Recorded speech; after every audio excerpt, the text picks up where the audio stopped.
With Irish Show. It's a poison. That doesn't help the stress level.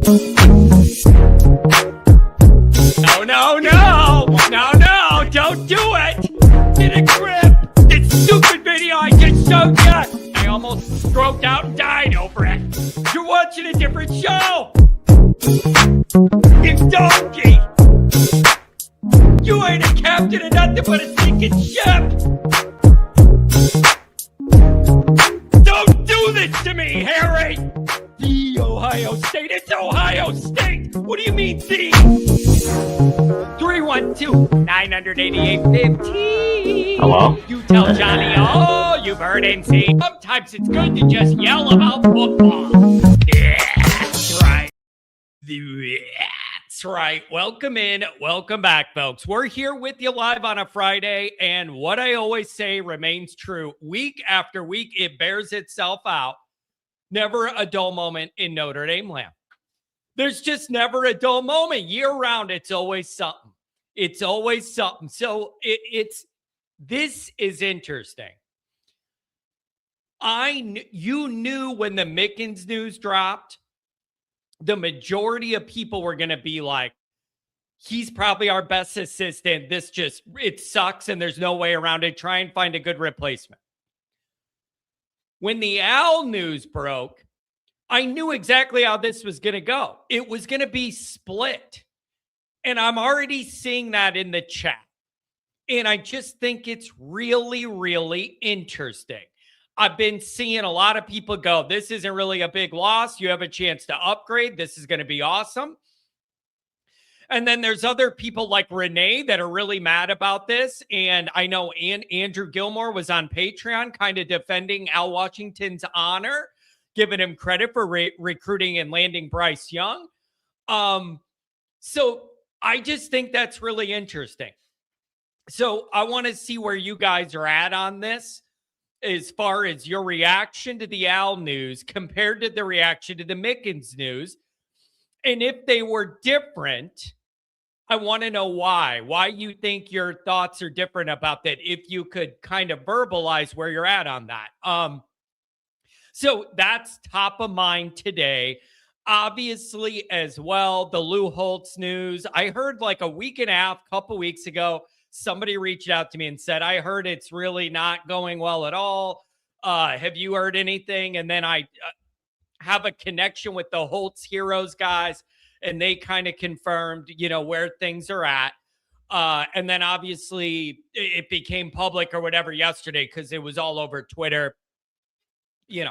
Lou's Lou. He's one of one. I'm going to resist the urge to eulogize Lou, until we need to, if that makes sense. Keep him in your thoughts and prayers and the family and everything. But I'm not ready to do the eulogy thing till we need to. But let's acknowledge, kind of where things are at, where things are at. So that's kind of where I'm at today. It's just never a dull moment. So welcome in. Thank you for being here on a Friday. I see a lot of people lined up that want to talk. Let me get through real quick what I want to, and then we'll give it to the people, okay? So thanks for being here. As always, you can find the program on YouTube. Do it, subscribe if you haven't yet. Appreciate it very much. Give the video a thumbs up. Notifications on that way you don't miss nothing. Twitter, search bar, Always Irish, or at Always Irish Inc. Emails, alwaysirishnd@gmail.com. Audio only anywhere you want it. You could get it. If you don't want to start your day seeing my stupid face, nobody blames you. Get the MP3 wherever you want. Notre Dame on SI. Read all about it. Article for you every single day. Patreon.com/alwaysirish. Oh, the chat's popping, baby. Doesn't matter if it's the off season. There's always something. We have a wild group of personalities over there.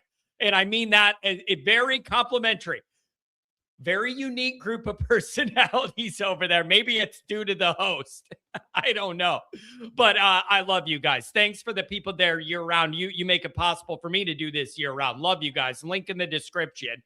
I'm going to start with this. A bunch of you guys mentioned this in the chat. I made a mistake the other day. I was recording. I have different kinds of videos for Patreon and I have different videos for YouTube. And I had like an hour free and I wanted to do 2 Patreon videos and a YouTube video in the middle. And like I was doing them back to back to back. I got going on that schedule video. I lost my mind and thought I must have thought I was on Patreon. And I dropped a couple F-bombs on the YouTube thing. Totally, I got in the zone of what I was talking about. And it was like, oh, I'm buying the paywall on Patreon. Let it rip. I apologize if the kids were watching or whatever. It wasn't enough that it got flagged on YouTube or anything, but I usually try and keep the YouTube pretty clean. And I know a lot of people are like, I love it. The old John's back. I literally made a mistake. Totally made a mistake. So I didn't mean to do it. I got so wrapped up in what I was talking about. I thought I was buying the Patreon wall and I got mad about Stanford beating us 20 years ago and the F words came out. It happens. I'm sorry, man. I was not on the task there. So I'm sorry about that. Oh man. But that is funny that a bunch of you noticed that. And a lot of you were like, hell yeah, the old John's back. I just forgot. I made a mistake. So sorry about that. I like to keep it generally pretty clean on the YouTube. And I do a good job when I'm thinking about it. But behind the paywall, you could let it rip. Okay, let me do a couple of your chats real quick here, and then we'll get into this. There's a bunch you guys want to talk.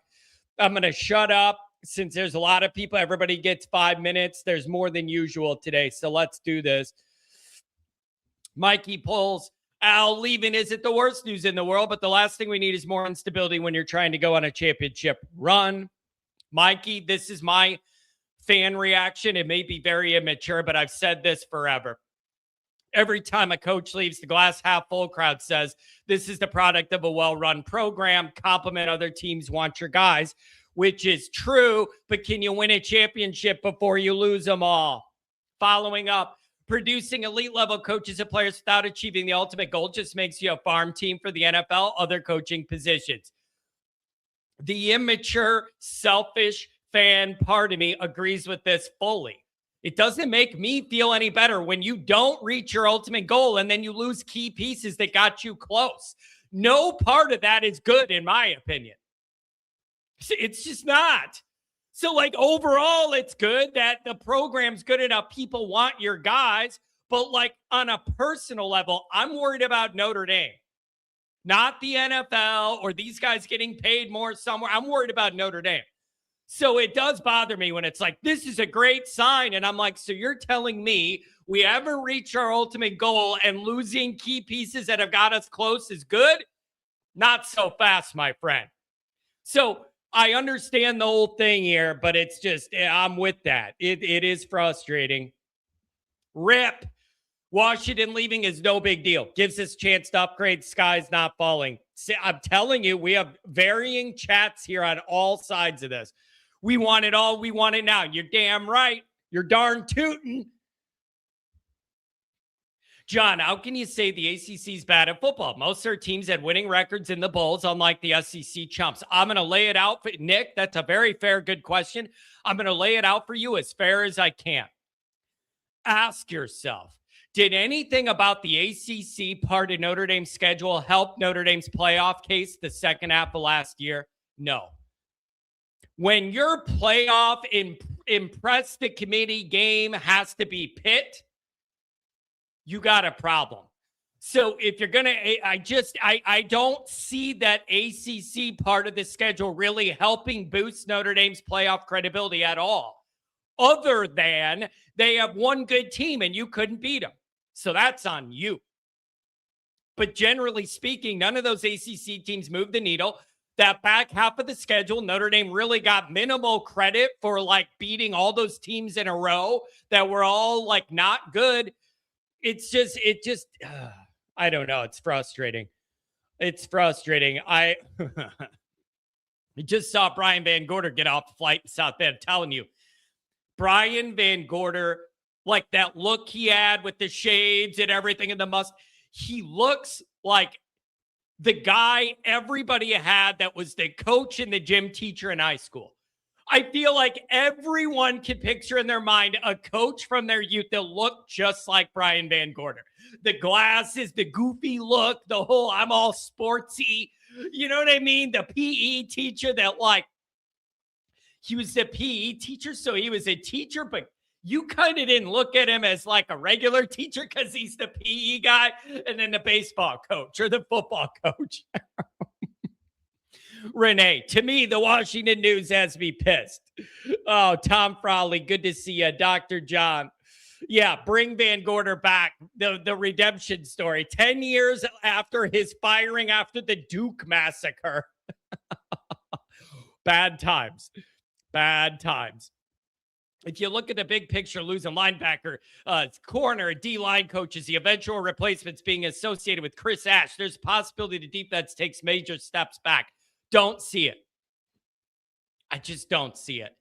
Number one is, I actually think you might be upgrading big time at D-line with Charlie Partridge with the recruiting and the development. So maybe that gives you my opinion of Al. It's not like I don't like Al, but I like Partridge's whole thing a lot better. I keep hearing about recruiting and all that. You could upgrade there. Linebacker, I don't know. See what's going to happen. You have talent in all these rooms. These jobs should be appealing to the very best position coaches in the country because Notre Dame has a lot of talent. So, but the D-line one, I am not worried about. I think Partridge is actually an upgrade, personally. I genuinely do. So I don't have that worry. Of all the things I do worry about in Notre Dame, I'm not worried about that whole thing regressing. I just don't see it. I just don't. I wasn't going to cuss. Then I saw Johnny's commentary on Stanford. I know. I'm sorry. Yes, I have heard from Pete Sly. If it's the Pete you're talking about, I don't think he's up on the logging in on Zoom or the StreamYard thing, but I have heard from him. He's good to go. Priester already said, looks like they're hiring a guy from Vandy who went with Clark Lee. They knew about him and had their guy. They knew about this, had their guy already. Jay Carr, happy birthday to you, buddy. I have questions about this, though. What does this mean? John, my boss was showing off her snakes during the remote happy hour. I didn't have the heart to tell her never trust something without legs. I got a bigger question. What the hell is a remote happy hour and why is that a thing? You got me real messed up when the headline to me is it snakes loose in your weirdo boss's home like it's the Amazon. But my question is, what the hell is a remote happy hour? Why should anybody be obliged to have to turn up to it? I don't understand you. I don't get that at all. But your boss must be a total weirdo. If she could, you might want to get a new job. Quite frankly, you may need to look for a new job. I would never be able to trust a boss that I know falls asleep in a house that has loose snakes around in a little cage. That thing gets out. You got a chihuahua. That thing's gone in the morning. You got a baby. Woo! Wrapped up, baby. Like I do. I question this person's judgment and leadership. I do. Eric, what's going on? Good morning, brother. $2 holler. Catfish Kelly's dirty plunger. 26 Notre Dame going to be dragging D's newts, not Rockney. That's different. Renee, $10 holler. The meatloaf. Mom, the meatloaf. I don't know what that has to do with anything. I'm just glad he put it there. No, she's dope, John, but the snakes made me think of your insanity. I'm telling you. You can't trust the judgment of a boss that thinks it's normal or okay to fall asleep in a home with snakes in it. You can't. I'm telling you. There's something wrong with her brain. That's not a normal human thing. It tells me something's wrong with the way she processes the world. Anybody that sleeps with a snake in her house knowingly, I don't trust. Tell your boss, call me. I'll tell her. I don't trust it. Loose anaconda there. Some people got a nice Labrador. She's got an anaconda in the back room. What do you do? Dump a loose rat in there once a week? Weird. I'd like to see a fight between the snake people and the cat people. To let the snakes eat all the cats. It solves my problem. And the snakes will become my friend. Anyways, I don't trust that lady. Okay. Here's where I'm going to go with it. I'm serious, Jay Carr. It's going to bother me all day. I had that snake in my garage and I didn't sleep for a week. Falling asleep, just seeing out of the corner of my eye. I don't trust no snakes. All right. The way I see this, there's three main reactions to Al Washington leaving. Number one is, what the hell's going on? We're losing all of our assistants. What's wrong with the program? Number two is, are you ambivalent? Tom Frawley put it best on Patreon. He said, I feel ambivalent towards the Al move. So are you? I would have been fine if Al stayed with linebackers, whatever. And now he's gone, and I think they're going to replace him. Well, maybe it's an upgrade. I'm fine with that as well. Like, there's an ambivalence there of, like, I could take it or leave it, but it's not garnering the immediate aversion that we all had to the Mickens news, right? So some ambivalence. Or are you, I never thought Al was that good of a recruiter and his work, and this is going to be an upgrade because I didn't really believe in Al that much anyways. Those are the main answers that I see. The main core reactions that I see from people fall into those categories. So I'm going to address them real quick. Then I'll go to you guys. You can have the show. Number one, the whole what the hell, why are we losing all of our guys? I do not see this as a sign anything's wrong with the program. People don't want to work for Freeman. Freeman's going to the NFL. We all better jump ship now. I've seen that, and I don't believe it. I don't think that's what's going on. And if you want some evidence to feel better about that, Washington and Mickens have been in the mix for other jobs outside of Notre Dame in previous hiring cycles. That kind of tells you they were ready to do something else, which is their prerogative. So if you want evidence to feel better, there's not like, we got to get out of here, something's bad's going on. That would be it. Both of those guys have been in the mix for other jobs. They were ready for a new challenge for some time before these opportunities arose. So I don't look at it as something's wrong with the program. I don't. Here's the other thing, man. I'm telling you, coaching in college is more of a pain in the ass than it's ever been before. This job, it is 24/7, 365, nonstop. It does not surprise me at all if some guys would rather go to the NFL. Still chaotic, but in a more framework, there's more framework for the chaos. That's the way I look at it. So you could even say it'd be different if people were leaving Notre Dame staff for equal jobs at different colleges. That's different. Because then it's, we don't like what's going on here, or it's they're not paying market value, whatever it is, right? But when people go to the NFL, that signals something different to me. That signals something different to me. Okay. So I don't know. And then my gut reaction to the news was not nearly as strong as it was with Mickens. That tells me something. But what I'm not sure of is, am I captive to this social media narrative or some of the Ohio State people that were telling me Al was bad? Kent in here every day reminding me Al Washington's bad. We didn't want him.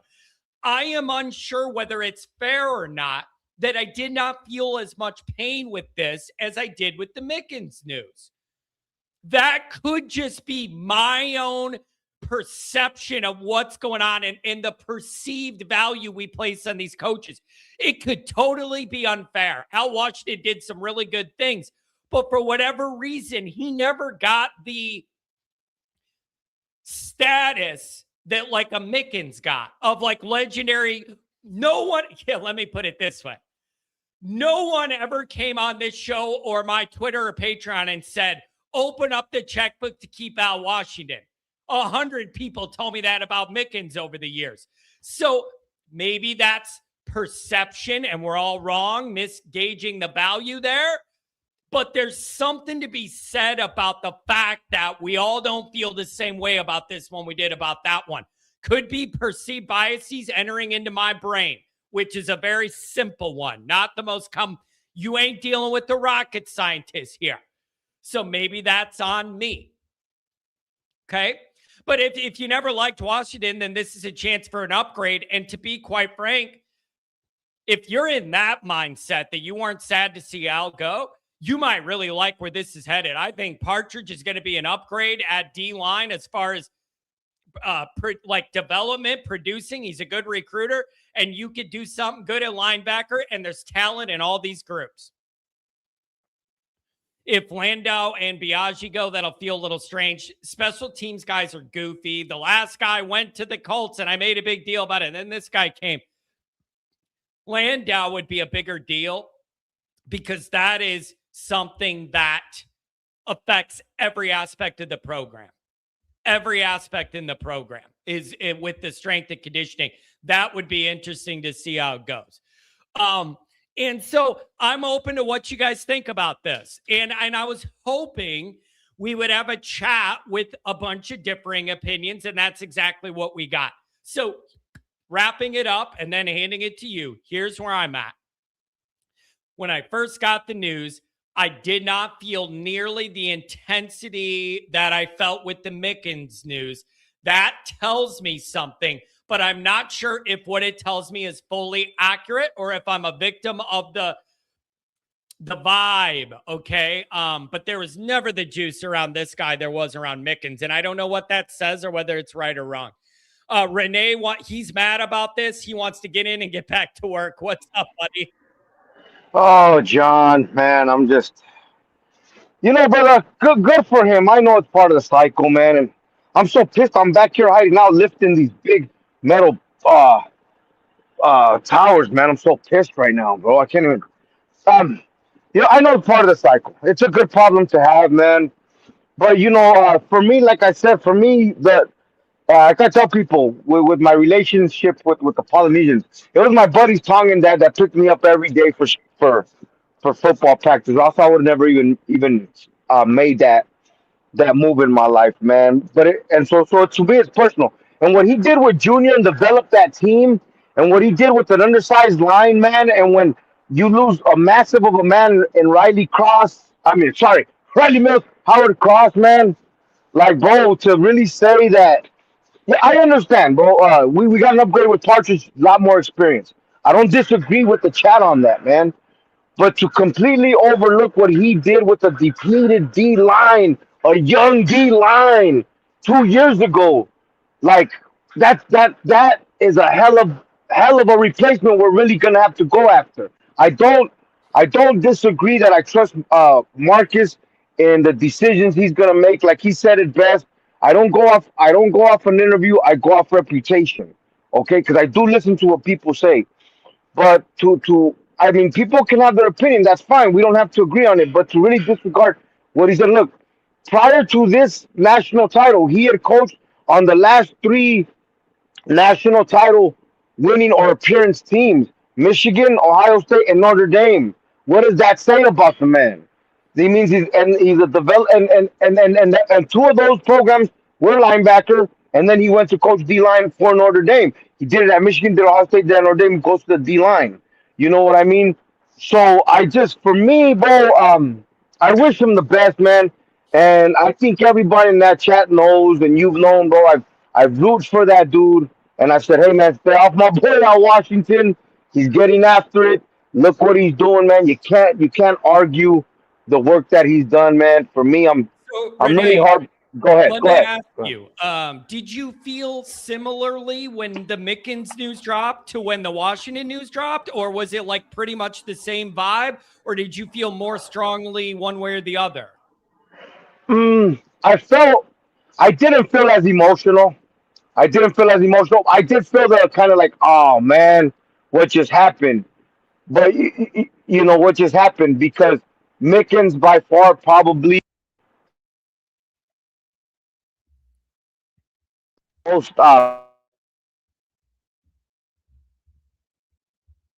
You're cutting out, bro. I can't understand you. Renee, I can't hear you, buddy. I gotta boot him. I can't hear you. Something's wrong with your feed, Renee. I can't hear you at all, buddy. You're still talking. I can't hear you at all. Oh, I love you, Renee. He's going to keep talking. I can't hear you, bro. I'm so sorry. I really am. I don't know how to help that. Eric, what's going on? Welcome, buddy. Good morning, John. How are you? I'm good, man. Just the Washington news is interesting, and I know you Yeah. and your people have experience with him as well. Your man Kent, the resident OSU guy in here, Not my man. Never shows up at my channel. Never comes in. He is more Notre Dame than Ohio State. Don't let him fool you. He is against Al Washington and has been all along. And then we have the Lou Holtz thing. Ryan Day wants to know where Lou Holtz is. Well, he's at the hospital now. Like, easy to find now in that bed. And so you have that thing kind of hanging over this. But Eric, what's up, buddy? Thanks for joining. Good to see you, John. I'll be real fast. I just got one take on Washington. The Ohio State fans did not like him. He was not a good recruiter. And the linebacking room, when he was in charge of that, just was not up to standard. We are very happy to have Laurinaitis back with us, the little animal. Glad that he decided to come back to Ohio State, because he, in my opinion, coaches circles around Washington. I don't honestly know how he got this job in Miami. Can you explain that to me? I always have a disconnect with the NFL, man. Like, I am all college. I do not have near of as much of an understanding of how those things all work. And so whenever we get into that, I struggle with it. The one thing I do tell Notre Dame fans, keep in mind with the two guys you lost, it does tell you something. Both went to the NFL. Mickens, your corner guy, and then Al. I look at it different. If you're like going to other colleges for similar roles, that's a little bit of a red flag. Guys want to go to the NFL. Eric, I'm wondering if more college coaches aren't going to want to go to the NFL. Who needs these stressors every day of your life? I think more of these guys are going to see the NFL appealing after doing all the recruiting in the portal and the runaround and all the drama. Wouldn't surprise me if more guys want to do it. Unfortunately, there's only 32 teams, so there's a finite positions available. So you better be good at what you do if you're going to jump from college to the NFL. John, I wanted to call in. I know you said you didn't want to go down the path of Lou Holtz, but I got the news last night, and I started to just kind of look at it prospectively from a Ohio State fan. He was on Woody Hayes' staff in 1968 when they beat USC in the Rose Bowl for the national championship. And Lou Holtz always credited Woody Hayes for a lot of mentorship. And one of my favorite quotes is from Lou Holtz. He tells a story about how Woody Hayes, because Lou Holtz was over Northeast Ohio recruiting. He was an Ohio guy from Eastern Ohio. And he asked Woody, he says, why don't you ever play Notre Dame? Because Woody would not play Notre Dame. And he goes, I'll tell you why. He goes, because about half the state is Catholic. And if we ever play Notre Dame, it's going to force them to have to root either for us and against us, or for Ohio State and against Notre Dame. And he goes, I don't want to do that. And besides, if I have a player who's leaning towards Michigan or Notre Dame, not Ohio State, I can always say, go to Notre Dame. It's a great institution. You're going to love it there, because I hate Michigan. So I thought that was really cool insight that Lou gave about his time with Woody Hayes. And of course, then Urban Meyer, there's the other Ohio State connection. Urban Meyer gives a ton of credit to Lou Holtz for his time there as wide receiver coach at Notre Dame. Lou Holtz was the one who suggested to him to go to Bowling Green.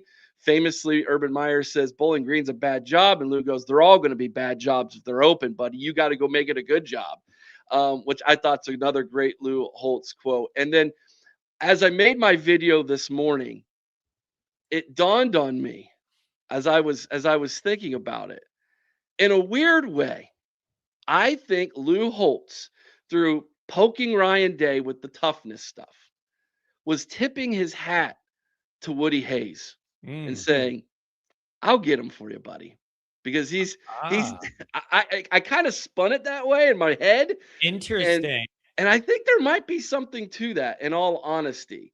But you know how we think when we're Yeah. sitting here with tinfoil hats on, going around in circles with these things. But John, I just wanted to get on here real quick because I don't know if I'll get another chance to do this again. And I just, prayers for Lou Holtz and his family. He's a saint.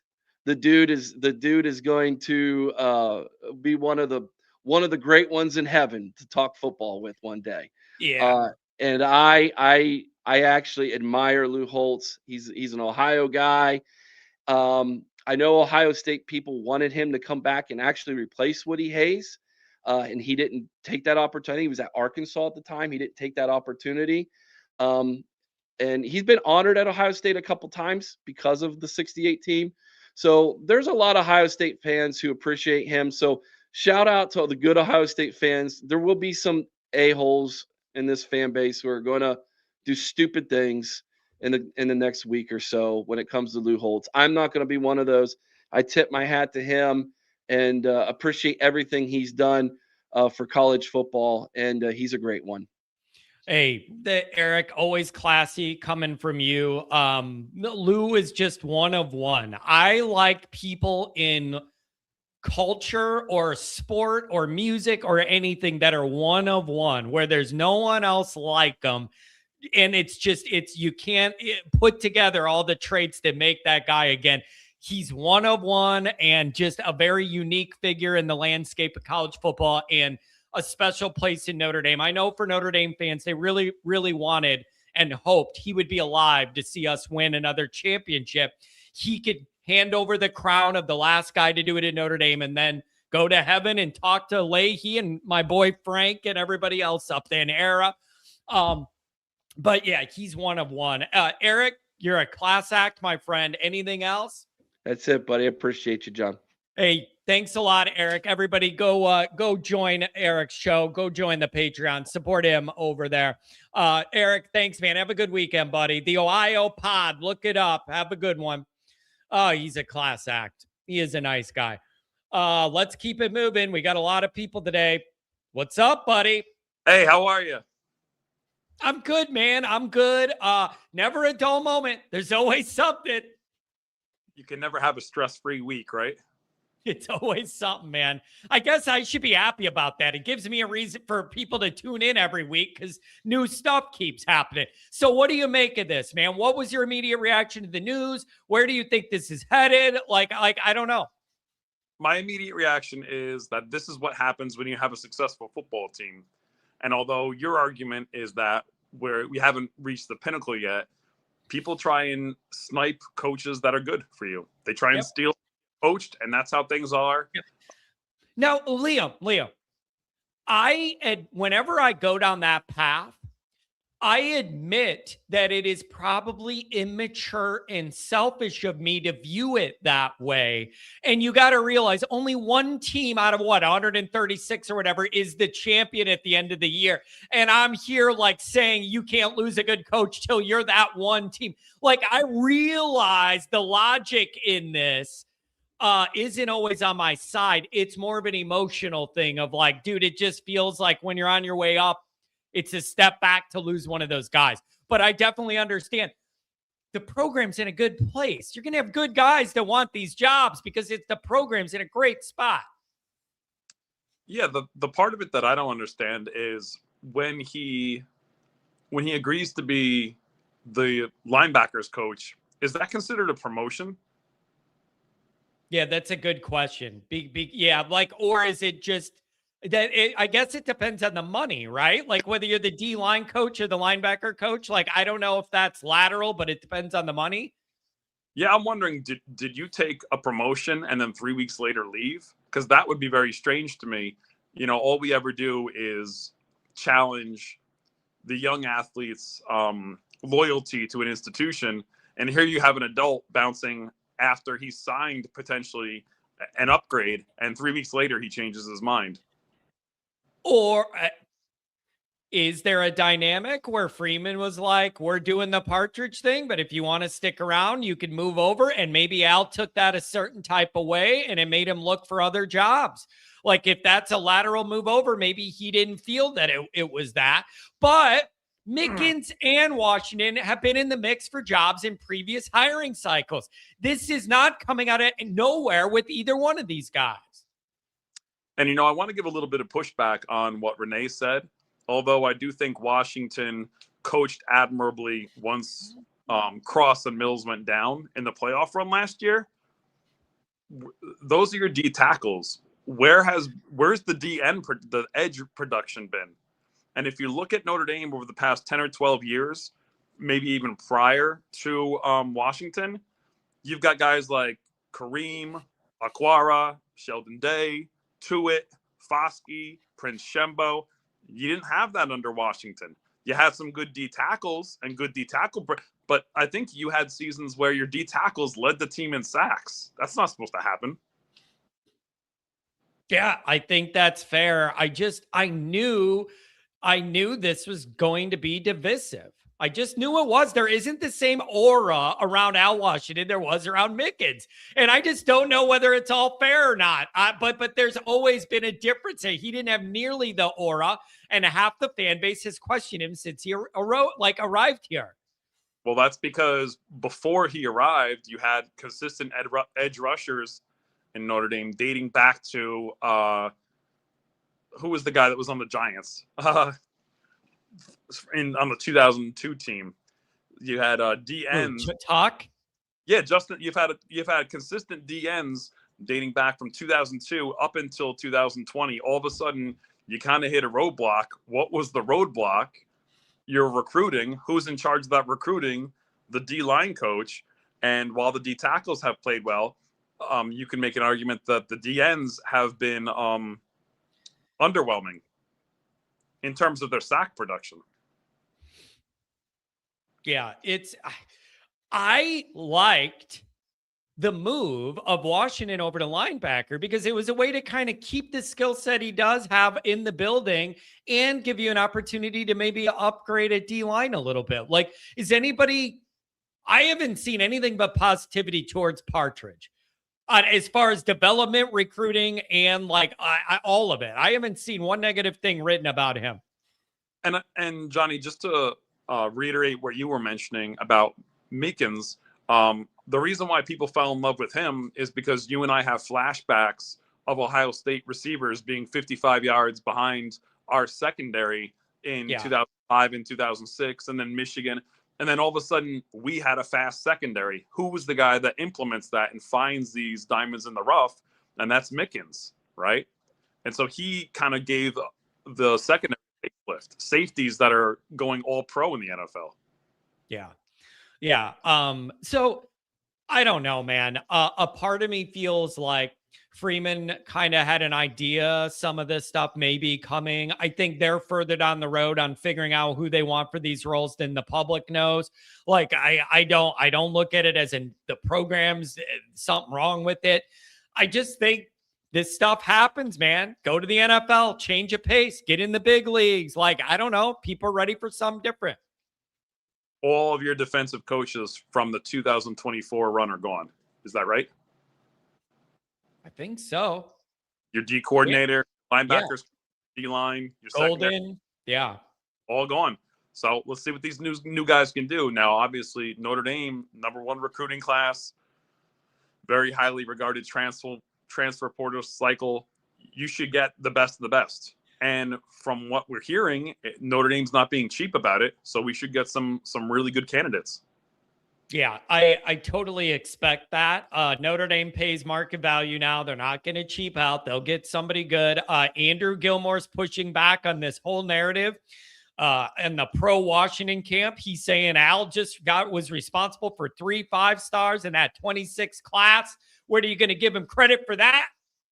So that's once. None of them have a sack yet. What does that mean? Well, I mean, what are you talking about? I got a bridge in Brooklyn. You want it for $5? Production are stats that happen in the game. And yeah, okay, maybe he brought in those guys. What about the swings and misses? He's missing guys from Chicago and the Catholic schools that could have been recruited half an hour away. He's out not getting them. So that's my pushback to that. Yeah, it's I like the back and forth there. We'll bring Andrew up here. He'll be able to defend Al's honor. Al was a good coach. Notre Dame deserves great coaches. Yeah, I get where you're going with that. Man, I knew this was going to get juicy today. I just had a feeling we would have people approaching this from every different angle, and I like it. I like hearing well thought out, genuine intentioned opinions on multiple sides. I love it. Yeah. Well, I look forward to getting yelled at now by both Andrew and Renee during the blue and gold game. Have a great weekend, everyone. Have a good one, buddy. Thanks for joining as always. Oh, that's good. Andrew, where'd you go? I was going to bring you up to defend your man's honor, and now you are not here. Come on, Adam. What's up? Good morning. 38 is mine. I'm saying that's your first low that's coming. I think Adam's in an HR meeting at the fire department. He's getting in trouble for listening to Irish. What's up, buddy? Sorry, brother. I'm like having 3 different conversations at once. How you doing, boss? I'm doing good, man. Never a dull moment. Here we are again, man, with Notre Dame coaching news. What do you make of it? What was your reaction? What do you think the truth is? How should Notre Dame fans view the news? Man, I'll say I'm different on the Mickens versus Washington. Mickens for me was definitely more of a hit, and for obvious reasons. A lot of it had to do with, I think, just the continuity that he had with Marcus Freeman, as well as what could have been later on down the road. Let's say if things didn't work out with Ash, like if he was going to take over as the DC position. So I was looking at it as more of like the longevity of the position or a position within the Notre Dame program. Whereas with Al Washington, he was there. And if he went, it was like, okay, we had our run and now he's moved on. So I'm not as bummed out, but it does like kind of strike a chord as far as like, okay, now we were talking again, like as far as last year, talking about getting a new defensive coordinator and getting all these new players in and trying to like build that continuity and build the rhythm and build the timing and all that. And now in thinking like, okay, we'll have the majority of that other than, at least in the coaching staff, but we'll have to address it with the players because obviously new running backs and wide receivers and this and that and whatever. But now we're dealing with it again in the coaching staff. And it's going to be, again, the learning process and again, feeling people out and understanding like what their likes and dislikes are and how they're going to mesh well within this program and within the vision that Marcus Freeman has. And so it's part of the game nowadays, and I think, if you were to look at it, yes, it has to do with the progression and the success of the program. And as well as, hey, if you came from the quote unquote Marcus Freeman tree, then, obviously you must have some pretty good qualities if you were kept around there because he's about winning championships and that's what he wants to do and holds his program to a high standard. So I do feel it's in that nature, like we're going to have to deal with this, like how we deal with Marcus Freeman on a 1-year basis. Well, we're going to be dealing with the other coaches who are going to be successful as well, especially when the opportunity comes for something like that of the NFL. Yeah, it's man, it is I wrote about this morning, Adam. I'm wondering, man, if the NFL's going to start appealing to more of these college guys that just the grind of that chasing these 17-year-old millionaires and their agents around every day of your life. I start to wonder if more and more coaches aren't going to find the NFL lifestyle more appealing.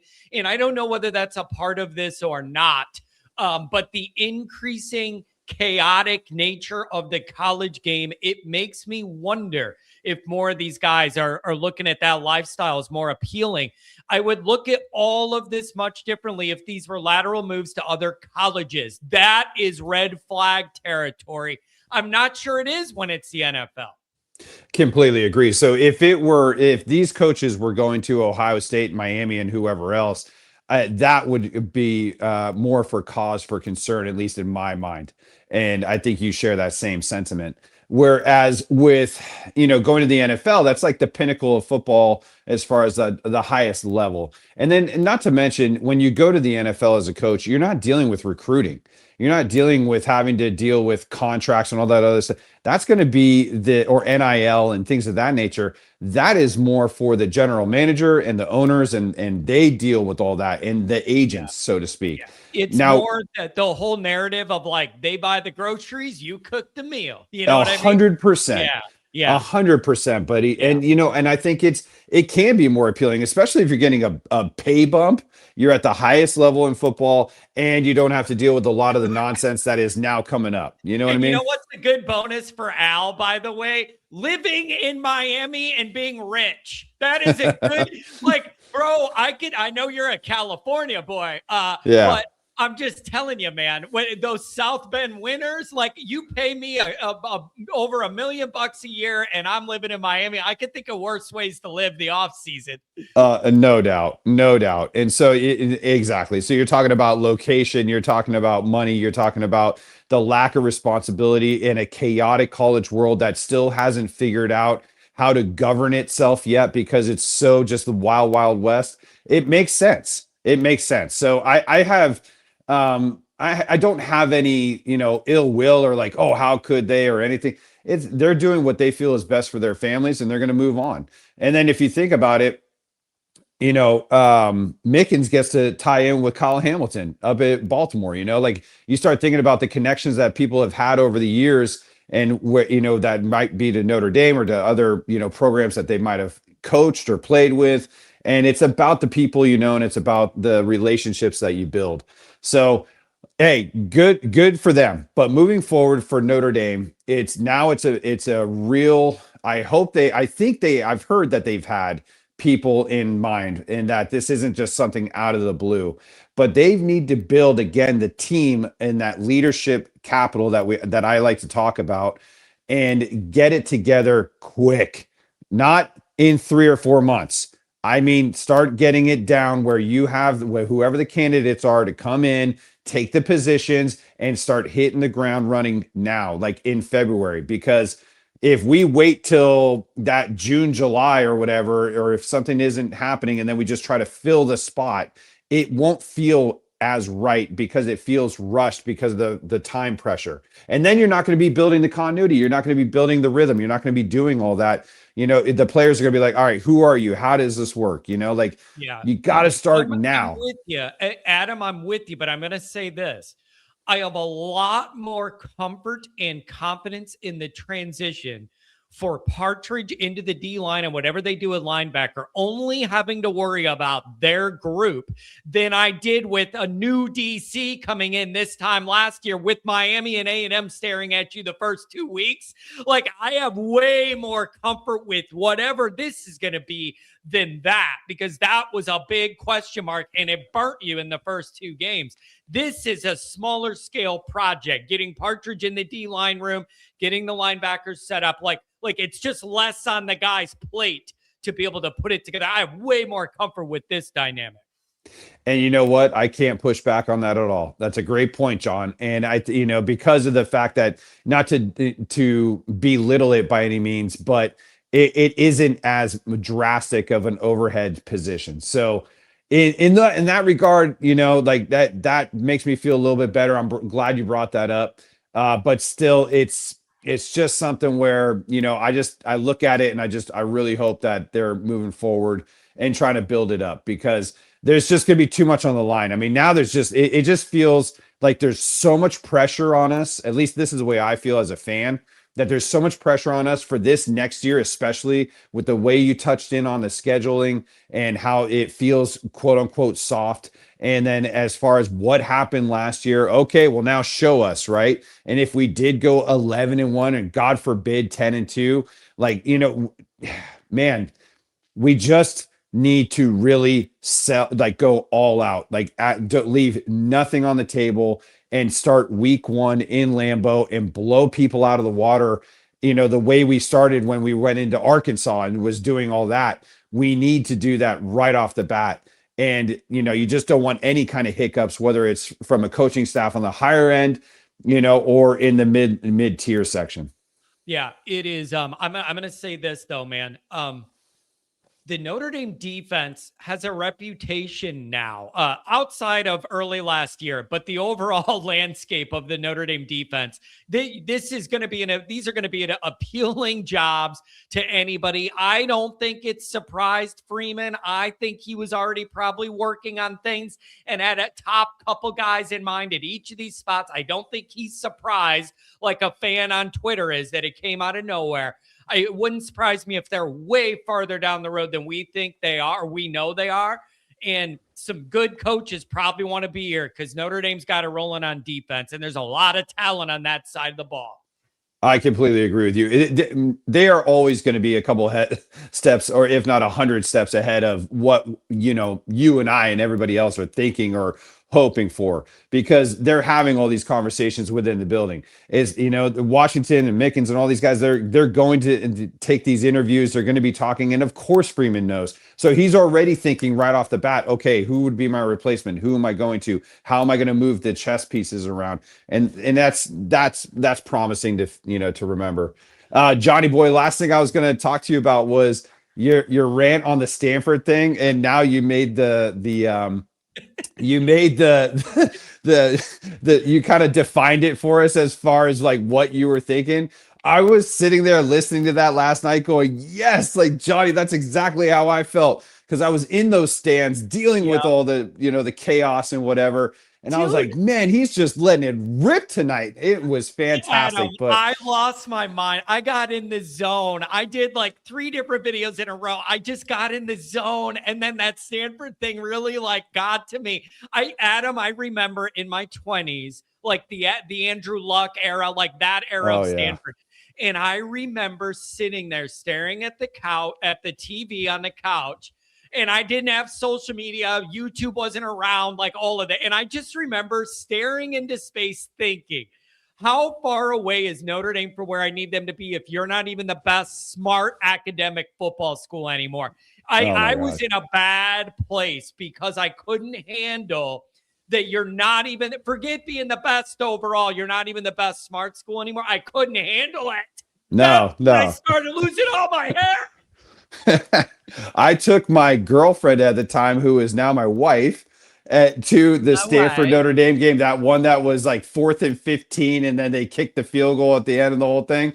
And I'm losing my mind, and I could just feel like she's like, "All right, this is what this is. This is what this is about." And I'm like, "This is me, man." Rest of your life every weekend, lady. and now my kids, the same thing. Adam, they're just like, "All right." I'm telling you, when dating. If I thought it was going to turn into like a longer term, like committed thing, once I thought it would hit that point, I always had a serious conversation where I told them, this is a thing. It's always going to be a thing. Yes. And I'm not exaggerating. I'm letting you know, like every Saturday, there is no picnic in the park. Like it ain't happening. And you need to be okay with that, or this is not going to work. I tried to get ahead of it and tell all of them exactly what it was. And a lot of them, I think, were like, oh, that's cute. He has his team. It isn't going to be that bad. And then some of them were horribly surprised to find out what this is really like. No doubt. And I think you when you described that game against God, you brought somebody to a game, and I can't remember what it was, but it was out south. I think was it against Purdue when they got shellacked or whatever, and then it was like a first date or something to that degree. You know what it was? I think it was 07 opener against Georgia Tech at home. Oh, Georgia Tech. It was 99 degrees in the stadium, and I think we lost 36-3. Yes. And it was, I brought my college girlfriend there for the first time, and I'm all excited to show her Notre Dame. It's so good. So anyways, that's my history. And then there was the girl that I thought was really nice. I could see myself dating her. 3rd date, we're out at a bar. She lets it spill. Her family's from the Detroit suburbs. They're diehard Michigan fans. And I told her I couldn't do it. And that ended that. Out. Next. 100%. If someone was like, hey, I'm a USC fan. Okay. Well, Adam, next. She lost everything that I found remotely attractive or appealing was gone. And the moment she said, "Oh, my whole family loves Michigan," it was dead. There was nothing there. I couldn't, there was nothing I could do. I told her, "You're real nice. It's just, this isn't going to work." I She know. thought she thought I was making it up and that I liked another girl more or whatever. She said, "What's the reason?" I thought things were going fine. I said, "Everything was going fine till you told me your own family's idiots." I completely agree. It's like you're finding out that they're a heroin addict. You're like, hey, man, I don't know what to tell you. Been nice to know before. Yeah, exactly. Exactly. Anyway, so that is, I just couldn't do it. But it's, man, Adam, this is going to be a long off season, and we got a lot of the dog days of summer coming before we get to Wisconsin. Yes, sir. Hey, we still got White Sox baseball, huh? Oh, yeah. I can't wait. I got to tell you, Adam, I watched 0 White Sox baseball last year, partially because they had a contract dispute with the TV carrier. So the first half of the season wasn't even on regular TV. But I watched none of it, and it really freed up my summer. I can't spend 3 hours a day miserable all summer. I quit watching it all. When they get serious again, I'll get serious again. I'm done with them.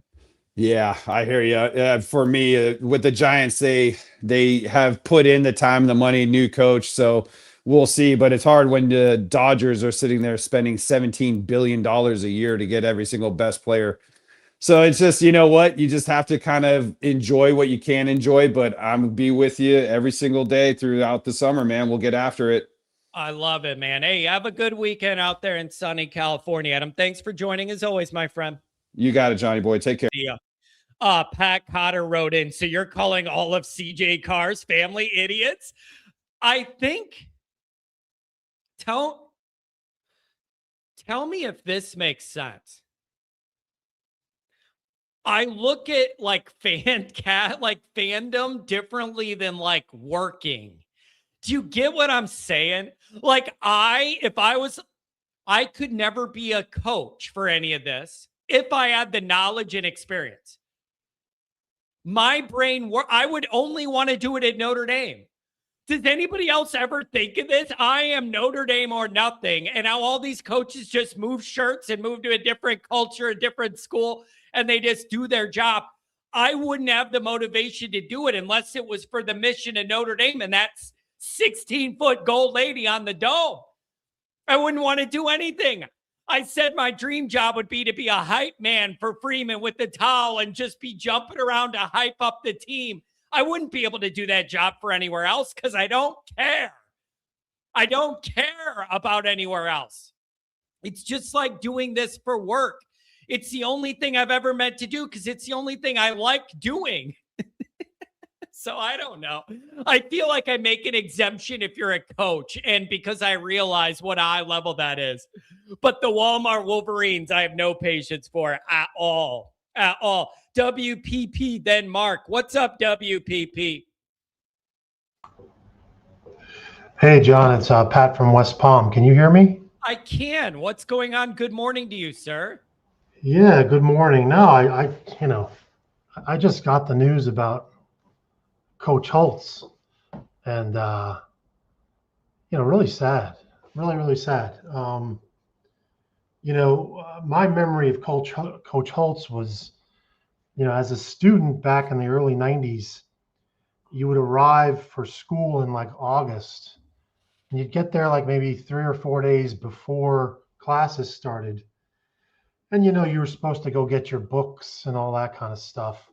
And one of the things they used to do was the student ticket sales, and the ticket office, and you'd have to line up in this massive line.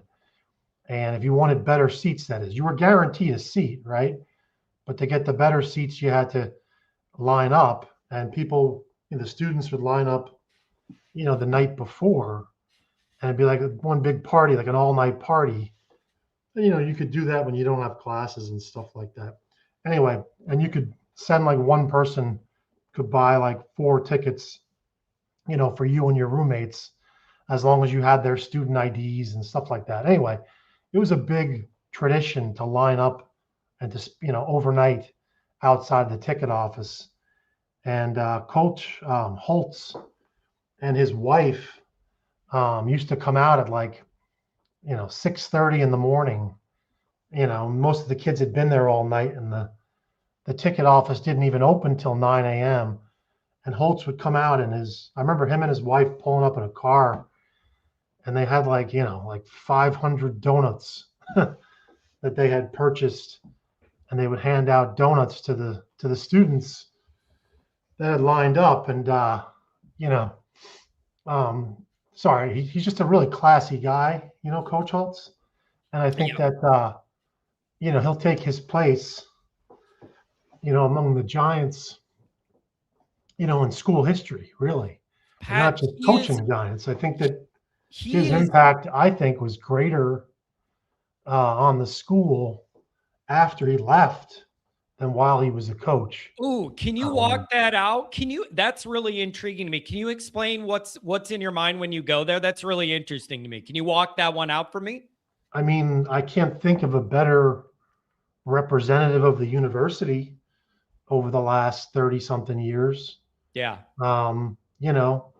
And a guy who stood up for the school. He stood up for Catholic beliefs. I mean, the guy was just a giant, really. To me, the school, was founded by like Father Soren, like 180 years ago or whatever. And there was, giants like Father Kavanaugh and Father Morrissey, and they named dorms after some of them. And Father Hesburgh would be a more recent example of a giant. And then I think that, you have to be honest and say football had a huge impact on the school. And so people like Rockney and Leahy and Parsegian had huge impacts, on the school as a whole. And I think Holtz is going to take his place, among them. I do. And so anyway, I'm sorry. I just got the news an hour ago when I was reading your chat that Holtz is not doing well. And I just wanted to, express how much he meant to people outside of football, outside of football, and what a great person he is, and what a sad day it's going to be if this is his time. So anyway, John, I got to get going. Just wanted to say, Coach Holtz, thanks a lot. Thanks a lot, Pat. Thanks a lot, WPP. That was very genuine. I appreciate it. Thanks a lot, buddy. Man. It's excuse me. Again, my thing with Lou is he's one of one. And I love people that are one of one, and there's no one else like him. Whatever it is, whether it's sports, music, whatever, anybody that's a one of one, man, that's a special thing to me, and uniquely suited to navigate Notre Dame-dom. His whole aura, it worked. And I don't know, man. I don't want to do all this before the guy's gone. It's just that's where my mind goes, is just a one of one type of guy, right? Really, really. And the other part is, it's a good point. Once he was done coaching and all that, if you're my age, you remember Lou Holtz and Mark May on the college football postgame show, Game Day Final on ESPN. And you had Lou up there going to bat for Notre Dame on that national program every Saturday night. It was great. Every Saturday night. You think about the difference here. Think about the difference. Now, you literally have ESPN SportsCenter anchors trolling Notre Dame live on SportsCenter for missing the playoff, laughing at your face. That's what you get now. You have Cam Newton looking like a super villain from Indiana Jones, the Lost Ark or something. That's what you got now. back then, you knew you had your guy there manning the desk, ready to defend Notre Dame's honor at everything that came. And no matter what dumb crap Mark May spewed out of his mouth, Lou was there with some smart-ass thing to balance it out. It was great. Remember Dr. Lou? Somebody put in, remember Dr. Lou? Man, you got to be kind of old, I think, to remember this stuff now. But I used to love knowing after all these games, Lou's going to have our back on that national show. That was a big deal to me to know we had that. Pat, that would be you. That would be you. It lines right up. And Pat's a Notre Dame historian in a lot of ways, reads a lot of books. Yeah, Lou's special, man. And I was in this mind frame with the news and everything last night. About 1:30 in the morning, I had this idea, this content idea. If and when this does become final with Lou, I'm going to have, the second that hits, I'm going to have something I'm putting out that I'm very proud of. Like hits every angle I would want to hit. Very, very simple and short, but I got something really, really good for Lou that I think you guys are going to like. Yeah, 1:30 in the morning. Dude, I can't fall asleep. I cannot fall asleep before like 1:30 in the morning ever. My body may be tired. I can't turn my brain off. So even if like my body's tired, I'll lay there, but I'm thinking of a million things. I cannot fall asleep before like 1:30. I just can't do it. Am I going to make you cry? Maybe. This is something very, very short, but it kind of expresses everything I need to express. And there's actually a little humor in it too that I think Lou would appreciate it. Pat, I just can't turn my brain off, you guys. It's just, I don't know. I just can't. Mark, what's going on? Welcome, buddy. Good morning. Good morning. I want to talk Mike Mickens, the schedule. I'm just laughing because I brought you on when you were typing in your last comment, and now I just saw it. I want to call somebody a dumbass. No, when you did the Nate Dogg, smoke every day. Oh, I know. I'm just running through my topics, and I got a quick L. Washington take. First off, with Mickens, I think two things can be true at the same time. I think he did an amazing job. He had a historic run, and maybe we'll be fine without him. Got some charts today. Nice. So these are nationally ranked statistics. If you look at the last 3 years, these are historic numbers, 6 all-time school records with 8 different categories in comparison to the rest of the country. Pass efficiency, defense. Well, you can read them all there, but and this past year things dipped slightly, but we did have a new DC, but numbers were good, nonetheless.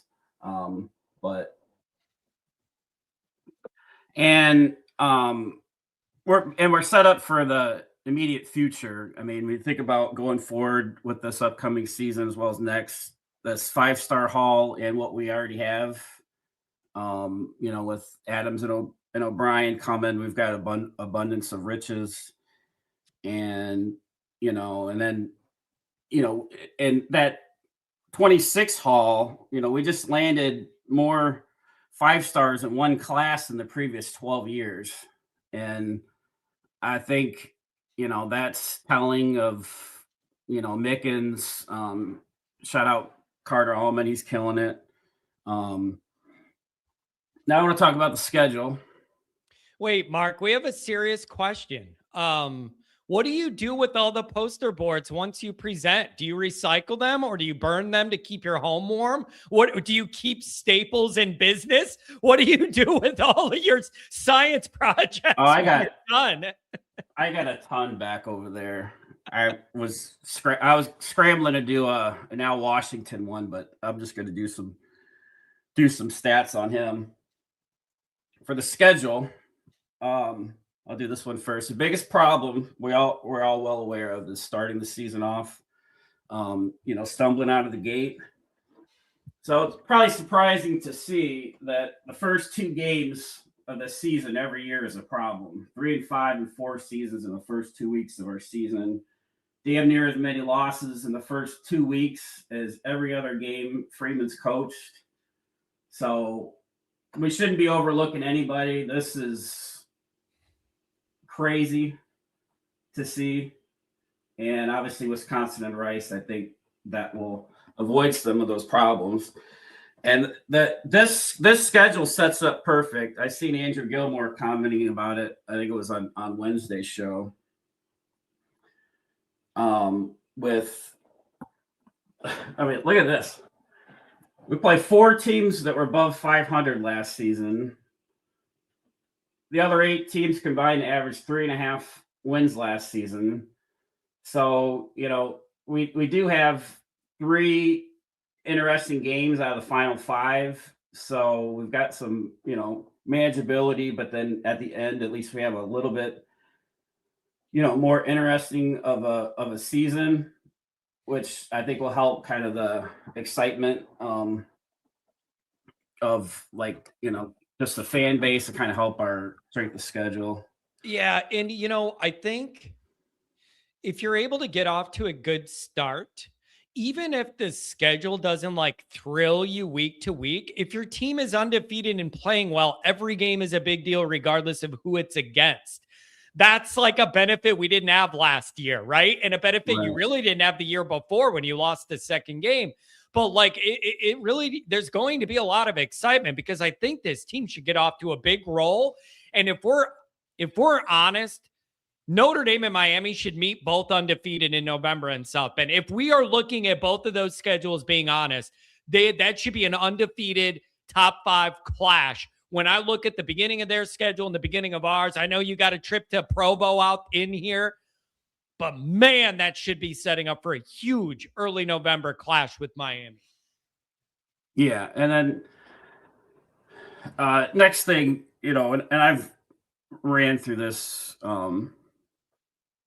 a bunch of times, it bears repeating. Since Marcus Freeman has been a coach, only 4 teams have more wins than Notre Dame. They're the number 1 team against the spread. Only Georgia has a better record against ranked teams the last 4 years. So the schedule is what it is, but to point at it in a way, how do we get all these wins against these ranked teams? So, if we never play everyone, how is that possible the last few seasons? Yeah, it's a good point. Yeah, it's a good point. Last year's schedule you would have thought was dead last in the country. It was 47th. And all it takes is a couple teams to be worse than they typically are. You look at USC's been killing us the last 2 years. They're 16-10.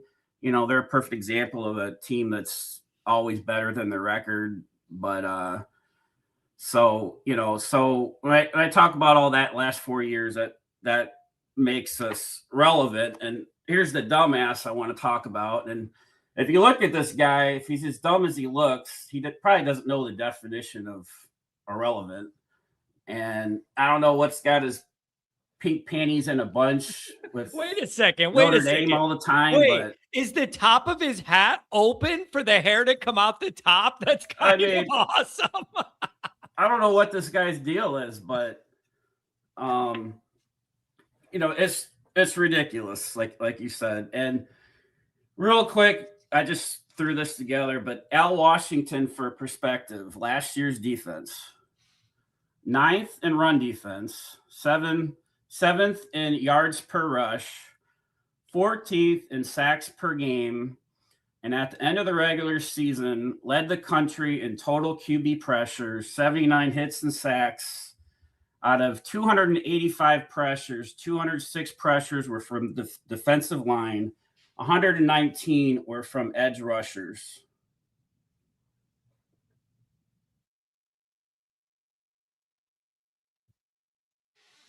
Yeah. Mark, God bless you, man. How much time do you spend doing this research? I got too much time on my hands. On my way out, I wasn't going to do this. You hear my ringtone? I wasn't going to do this, but Yes. I got. Ooh. I got to put my blue blockers over top of my Is glasses. that or I won't be Mr. able to T see. or Mark with glasses? I'm confused. Oh shit! Yeah, hold on a second. Oh, on my way out. On my way out, I want to make a prediction. 12-0. 12-0. We get a bye. We earn the bye. Top 4 seed. Ooh. National championship. Ooh. Ooh. Mark, you look awesome, dude. You look cool as hell, bro. That's all I got. Book it. Mark, you're the best. I love you, buddy. Hey, how much snow did you guys get? Last question. How much snow? Is your back broken? I don't know. I wasn't measuring. God, I love you, Mark. Have a good weekend. I'll talk to you.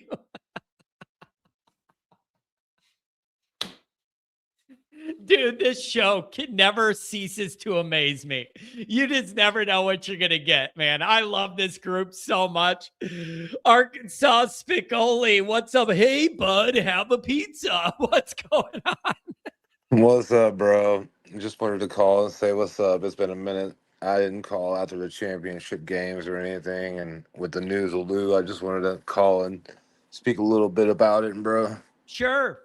Yeah, man. I mean, I got to see him in the Arkansas game. He did like a little event I for remember, hey, I remember you talking about that leading up to it. yeah. How excited you were to have that overlapping connection. Good Dude, call. you're telling me, man. Like I'd been like every year I go to Notre Dame, I usually go to like smaller games, kind of like you do. So like I'm like nervous like you, bro. Like I swear to God, man, us having the same birthdays around the same day, bro. It's like we live the same life. So I try to do the same thing, go to a calm game. So I've never been there on a game day where I lose at on campus. So never had the opportunity to meet him. So I just was like, bro, I can't let this like pass me by.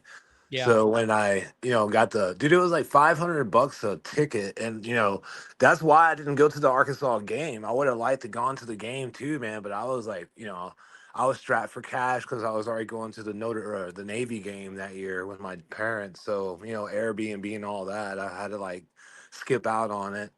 And so, but man, it was so great, dude. Like, if anybody has ever met Lou or had the chance to be in his presence, man, the dude, like what y'all have said already is to the T, on him, man. But like, I grew up in the 88 years, man. I'm an 80s kid, man. So that he sparked my whole football life, you know what I'm saying? And then, like, with the way he does, like, his respect, his honor, man. And I read the book, and I mean, dude, it's hard to even just keep saying, great things about him. But man, I'm so thankful he was a Notre Dame man, and that's for sure, man. I mean, he was fighting for us at those Mark May ESPN, man. He had our backs like a mug, dude. I'll never forget that. And it was always great to have an ambassador like Lou. You know what I'm saying? It's just the greatest. Yeah, it's man, for a lot of us in our age, it's just like Lou was your first real introduction to Notre Dame. Like when I was first becoming aware of all this, Lou Yup. was the folk hero. I was like a little kid and Lou was everything. Like it was I don't know, it was awesome. And it's crazy, man, because like I said, 88, man, I was 9 years old. So I kind of lived through it, but I didn't follow it like I do now. You know what I'm saying? Because I was so young, but I was on the road of with him, man. But like later in life to read about him and era and like all the greats in Notre Dame, man, it just confounds anything about other than football. You know what I'm saying? Like if you just follow football for football, I understand that. And that's cool. But man, get on campus and learn something about what you like. How in Notre Dame, man. I mean, it is the greatest, and it's like it upholds all that old school honor. And it's just great to know that, I'm happy I got to meet him, man. And like you said, I don't want to talk about it like it's already done, but bro, like for one good thing though, man, his wife passed what like 4 years, 5 years ago, man. So I feel like, man, it's time, you know what I'm saying? I'm happy for coaching that way, bro. I mean, he's 90 years old almost. So just wish Notre Dame would have got that championship for him, man. You know what I'm saying? That I agree with Yeah. you on that point. Okay, now let's play it this way. Play it. Number one is if he's what is he, 89, 90 years old? What a Yeah, fulfilling full life where you made a difference and did a lot of cool things. So really man. full 9 decades of life there. But here's the Exactly. other, you sparked something else in my messed up brain. Follow me here. You already have the motivating factor in 26 of revenge for what happened in 25. You're mad at the committee. We're going to get back at everyone. You I already love it. have you have all that motivation. Imagine if Lou Holtz were to pass and you could add some of that on of like, we didn't get it while he was around, unfortunately, but now we're going to Exactly. get one in his honor. It's one more log you could throw on the Notre Dame fire of motivation, in Exactly. my opinion. Yes, yeah, and you know Marcus has met him, man, and Marcus is a great guy. I haven't met Marcus yet, but everything I've heard and seen, sounds great. And I would love him to be another Notre Dame bronze statue out there. Let me tell you, over Kelly, it'll last longer. You know what I'm saying? Kelly, Hey, that one would be kind of hard to look at, right? hey, But Marcus is our boy. But I mean, with Lou, man, I mean, dude, it's just he won the last game. If he does pass, bro. The last Notre Dame game he went to, Notre Dame beat the brakes off of Arkansas. So we can take that one. You know what I'm saying? We can take that one and be happy for him. But like you said, man, it would be nice to add that to it. But at the same time, man, I'd rather have him with us than in memory. You know what I'm saying? If he was going to do something for Coach, you should have done it this year. Or I mean, and like you said though, man, if Coach Host would have still been on ESPN, that we would not have been left out of the college football playoff. Could you imagine Coach Host you know what arguing I with them? remember?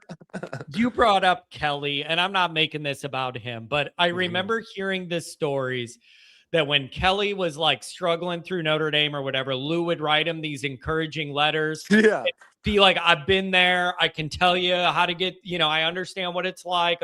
And Lou's one of the few people that truly could understand the pressures of all this.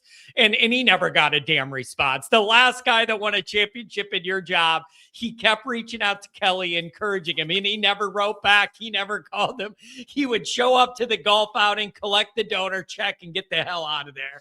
I know, dude. And that speaks volumes to some people. A lot of people think they know everything, but a smart person knows how to shut up and listen to a master. You know It's what a I'm very, saying? very good point. Yeah, it's a But yeah, very dude.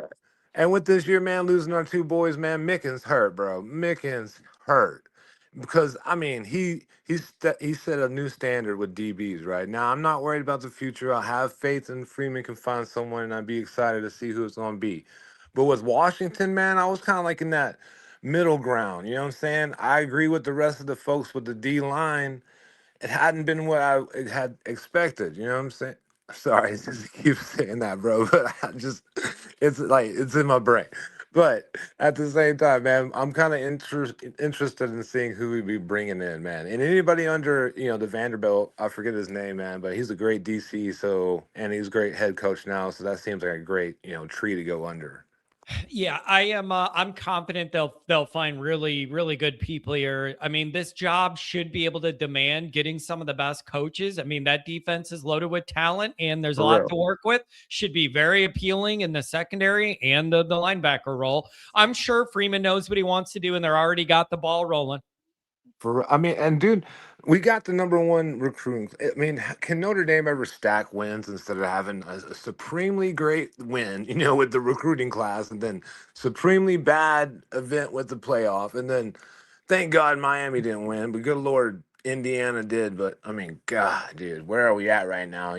But at least hopefully, dude, with the last these have got to be the years, man. I mean, I hope Freeman stays for 4 years, 5 years. And I can't stand people saying it's a 1 year to 1 year, man. Screw that. I'm with you, man.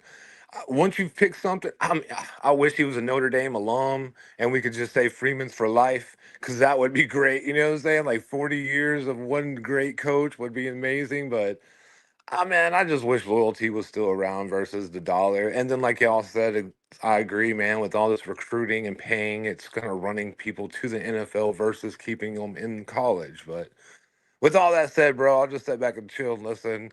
Again, man, love what you do. You killing it. Go Irish, bro. Hey, thanks a lot, Spicoli. Hang tight down there. I love that guy. He relieves my anxiety with his tone. Domer fan, $10 how. Prayers for Lou. My first ND memories of football revolve around him and his great players teams. Me too. Me too. Chris, if ND made it to the playoff, they would have lost to JMU or Tulane. Chris, I need to know what facility you escaped from so I could call them and let them know one of the patients is on the loose in the streets. You have lost connection with reality. Unbelievable. Unbelievable that you would say that comment. Chris, come on, man. Wander on back to the facility. It's time to come home. 556 Dave, what's up, buddy? Hey, John, I don't know if you can hear me. StreamYard has been the death of me. I was going to say something with regard to Lou. I've got lots of stories. Got to work behind the scenes when he and Mark May were at ESPN. I can't hear you, so when I get to a better location on another day, I'll call back, share some things. But Mark reveres Lou.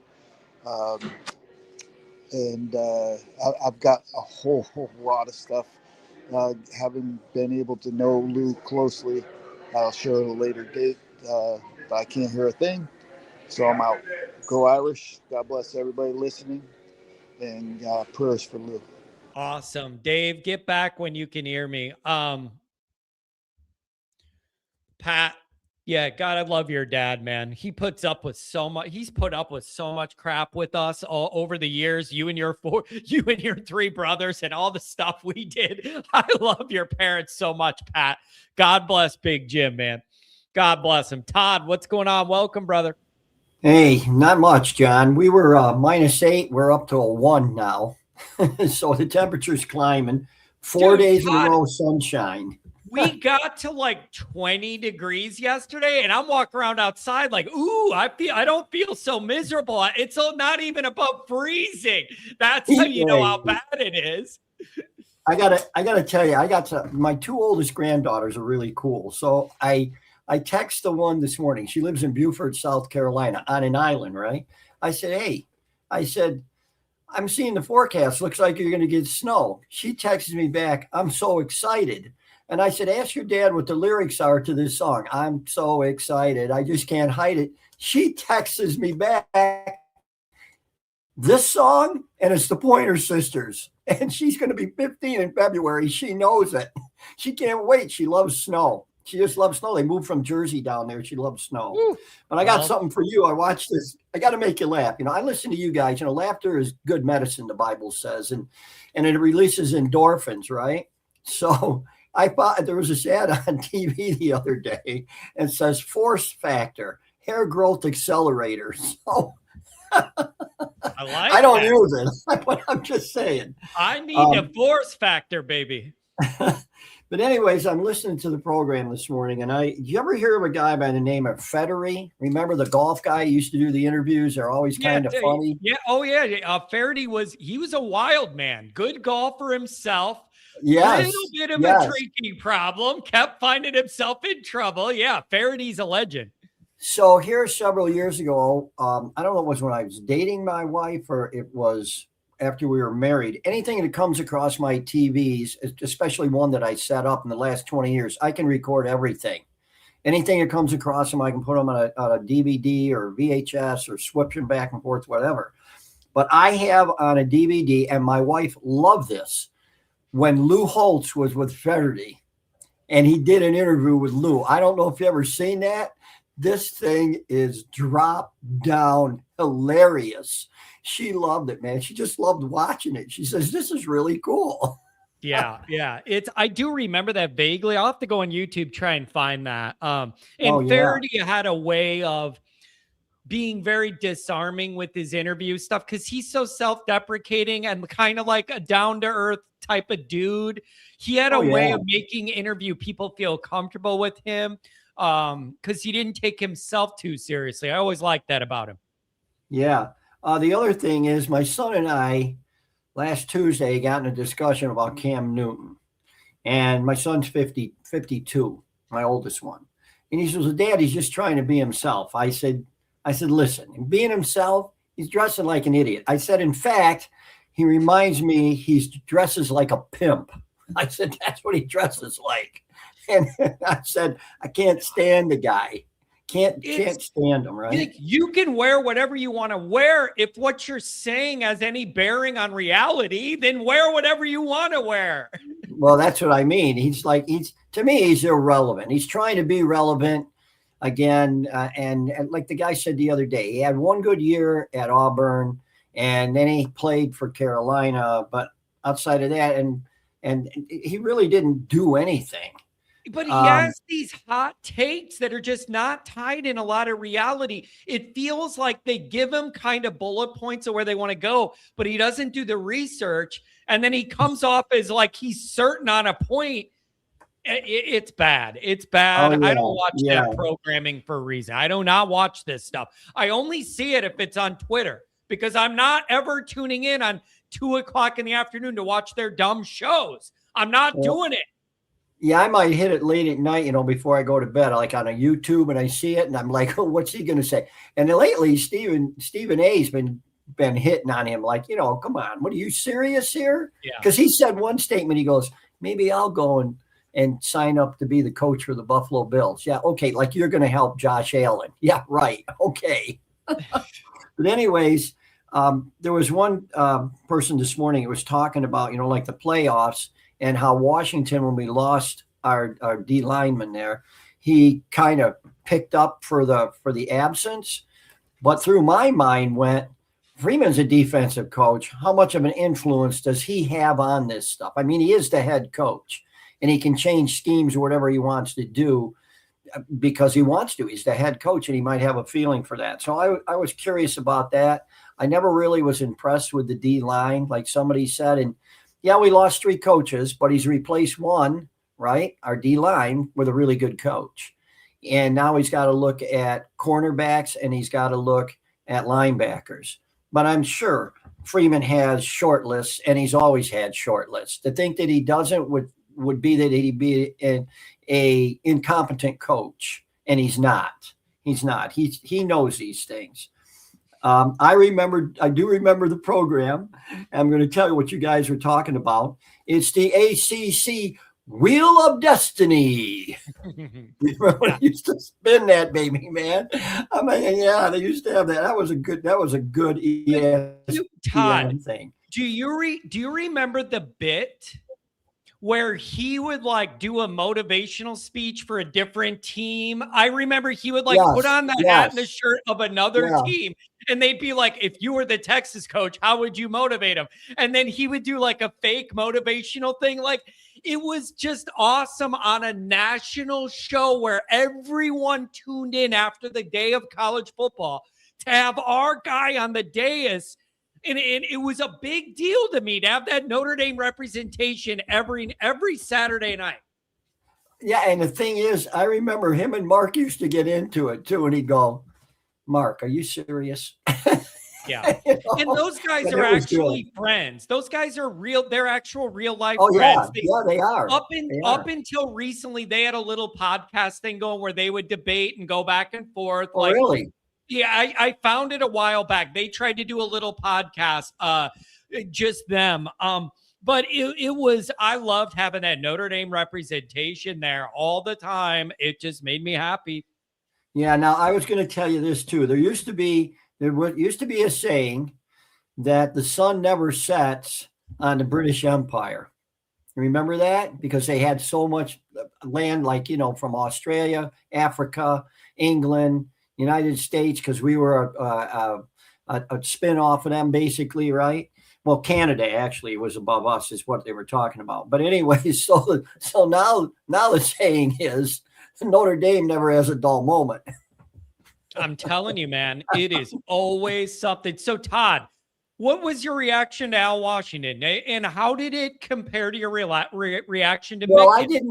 I didn't learn that till you said something. Then I Googled it. And the thing is, like I said, I wasn't too impressed with that. And yeah, you're going to have coaches that are going to leave.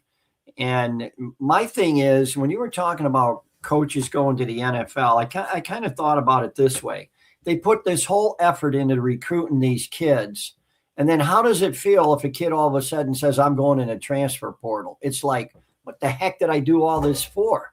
You know, he comes here, he plays 1 year and he transfers out. He's not happy because he doesn't start. Only he's seen a few appearances, you know, and they don't appreciate the long-term thing. I mean, the kids coming out now are such a, and we are to a degree, like a microwave society, you know, put it in, push the button, boom, we're done.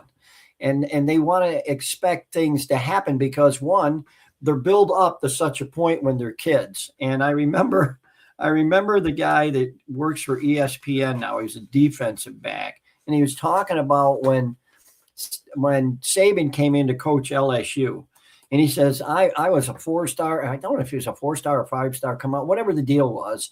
And he says, in my freshman year, I led the team in interceptions. I had all this stuff, you know, I go in there and I'm thinking, yeah, you know, he goes, I came out of there and I thought like I never played football in my life. He says, like I wasn't worth anything, you know?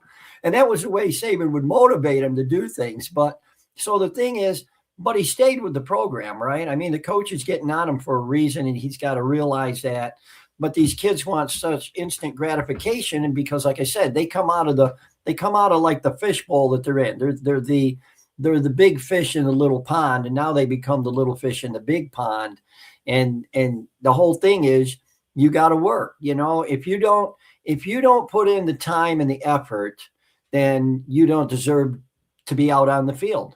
And like I said, the big thing they said the other day too was that Signetti says, I never looked at a star. I never looked at the stars after a guy's name. All I look at is can he compete? And they were talking about that on the championship game because of the one defensive back that he has is 5'9". And he said, no, he didn't look at it that way. He looked at it, is this guy a competitor? Can he do what I want him to do? And that's how he viewed it. And I think that's a great way to look at it, you know, because how many 5-stars have really become who they're supposed to be? And who gives them the stars and whatever. But if you watch him and you watch the tapes, you'll know.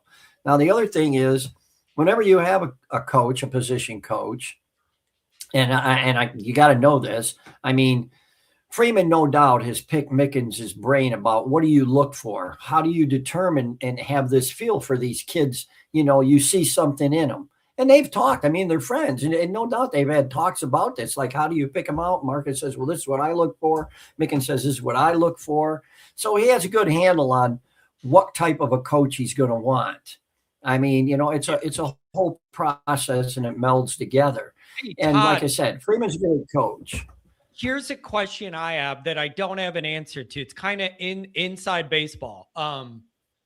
I want to know how involved Freeman is or wants to be tangibly, practically with the Notre Dame defense. Like, you heard all those stories early in the year when they were struggling. He got to get more involved to get on the same page with Ash, Right. whatever. I wonder where that's going to be at with a couple moving pieces here now. Like, is that more of like, those guys just kind of come in and do their position group under Ash? Or I wonder the actual physical engagement of Freeman in that defense compared to where he wants it to be. Like, if he wants to be this overhead CEO guy, but feels obligated to put more physical time into the defense, I just don't know where that's going to be all at with these changes. It's just something on my mind. I don't know, because he's a defensive guy. That's his Right. expertise. Exactly. So Exactly. I don't know So- how involved or not. Or is the trust level in Ash grown so much second half of last year? Maybe Freeman has a lot of trust in Ash to do a lot of that now. I just don't know. Well, I would think that Freeman, being a defensive guy and somewhat an offensive guy, he has an outline of what he's going to be looking for. He's got to set up these are the PowerPoints, guys, and I want to know how you're going to get to these PowerPoints.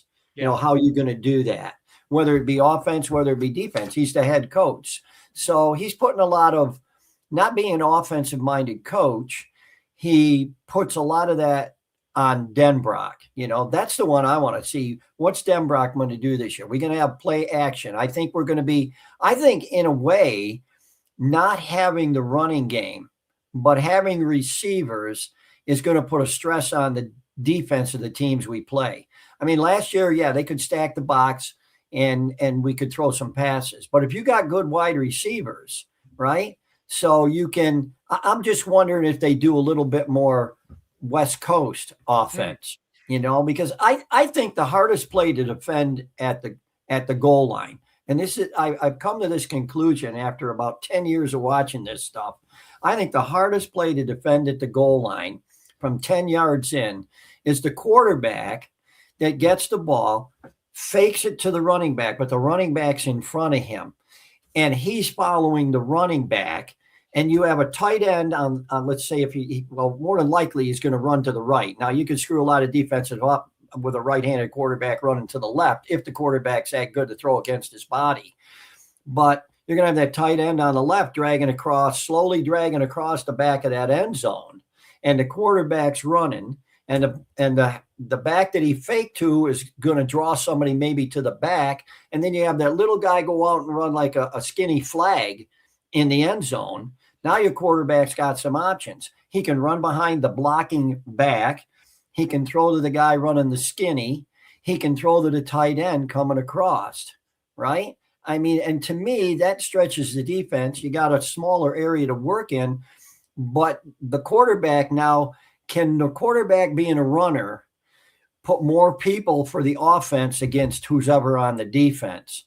Yeah. So you outnumber them. But I think that's the hardest play to guard, because Goolsby, if you come up on him, he can pass. Yeah. If you don't, he can run.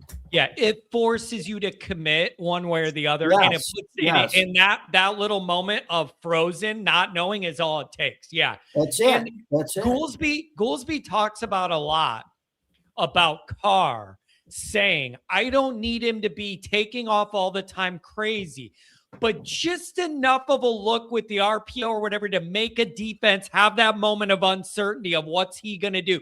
That's all it takes. He doesn't have to get crazy with it, just enough to make them wonder. And I want to see if that's more a part of the game. Short yardage, red zone, goal line. I want to see if that's more a part of the game to open things up a little more. Todd, the other thing is, you brought it up earlier. Do we expect Notre Dame to lean more on the pass game this year? Denbrock likes to whip it around. He's got a quarterback that could do it. You should have good athletes and more depth at receiver. Does it lean more to that now that you have the vacuum where Love and Price were before? Or are you just as committed to running the ball with the next backs because it's Notre Dame and we're never really going to get that far away from it? Do you get what I'm asking? I think it depends on who you're playing. Okay, it depends on who you're playing. You got to look at the strengths and weaknesses of the other team on defense, and undoubtedly they look at ours too. But you got to look at those strengths and weaknesses and say, okay, what are they susceptible to? What are they going to bite on? What are they not going to bite on? Sorry to interrupt, but it did feel like USC was the one who were like, we're not letting Carr throw it around, and Notre Dame ran the ball for 300 plus yards. Like, okay. You don't want to let him throw it, then we're going to do this. And you ran it for 300 plus. So it's like, if you could present a Notre Dame offense that has the capability to burn you on both, pick your poison then. That's it. Well, like I said before, my dad used to always say, well, back in the day, because passing wasn't that prevalent, it's the 7 mules up front. If you have a good offensive line, they can run block and can pass block. That's going to change a whole dynamic in this thing. If they can't get the Carr and he has time, the receivers will get open. If they open holes up, you could drive that you and I could run through, then that's going to be a plus. So that the offensive line is a big concern for me. How's the line going to perform? Can they just stay in one piece mostly, man? Like it's hard for me to get frustrated with some of like the short yardage run game, some of the things we had complaints about last year. Dude, you're playing like your 8th and 9th offensive lineman for a lot of last year. That's just going to be tough. Tim Hyde was telling me when he was on the Patreon, 2017 was the last year where the O-line was pretty healthy throughout the year. Can we just get some knees to stay together this year? Well, 17, would that put Quentin Nelson on that line? 2017, has he been in the league like 9 years? Which year was the trucking year? The 33 trucking? Which year was that? I forget, man. We're getting old. A decade flies by in no time. Oh, tell me about it. Tell me about it. I'm trying to think because and then we had, well, of course we had the the guy that plays tackle for Baltimore. We had him, but I think the offensive line is going to be a key this year because we did lose the backs. They could do a lot on their own. And I do believe what somebody said the other day. I think that Price is going to be a better back as far as running the ball than Love, simply because he's a little shorter, but he's stockier. And he has a quickness that there's a difference between quickness and speed. Okay. Now Love has the quickness and the speed, but I think Love is going to be used in the pros more like along the lines of Percy Harvin was used at Florida. And then they tried doing that with him in the pros, but he had that problem with migraines. But I think that's what they're going to do with Love. I think they're going to use Love for pass. Now he's projected. I've seen 2 projections where he's going to go either to the Texans or to Kansas City. Oh, I can only imagine what happened with Kansas City. He's probably going to run wild with what they do. And Mahomes is the quarterback. Yeah, that'd be an ideal place for him. It's going to be cool to watch. I love the way Kyron Williams has found a home with the Rams and the way they use him. And he looks, I'll never forget how bad his measurables were at the combine. And everybody was like, slow, undersized, don't waste a pick on this guy. He has found a niche, and I love watching that guy run. He just finds a way to make it better than what it looks like it should get on every play. I don't know how else to put it. Well, I remember when I was listening to Notre Dame here several years ago, there was a guy, Jack, that did the games. And then after the games, he would have a call-in show. In fact, he gave me his personal number, but since then, he's walked away from a lot of that. I can't remember his last name. Jack Nolan?